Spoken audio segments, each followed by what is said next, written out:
Saya rasa yang paling istimewa sebab Pak Lah, macam kita semua tahu, adalah seorang pemimpin yang tidak sangat memberatkan protokol. Sebab itu kita membuat keputusan semua hadir pada waktu yang sama.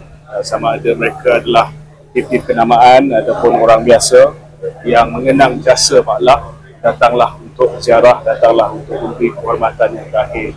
Tidak, saya rasa yang akhir yang saya nak sebut, saya nak ucapkan terima kasih yang tak terhingga kepada Jabatan Perdana Menteri, terutamanya bahagian istiadat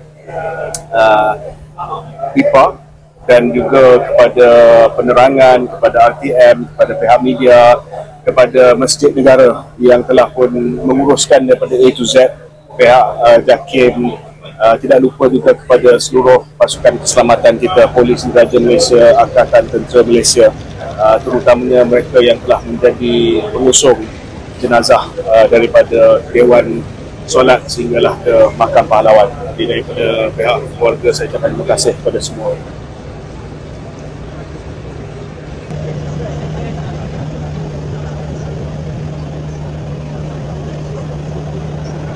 Adalah rahmah dan kasih sayang-Mu kepada hamba-Mu ini.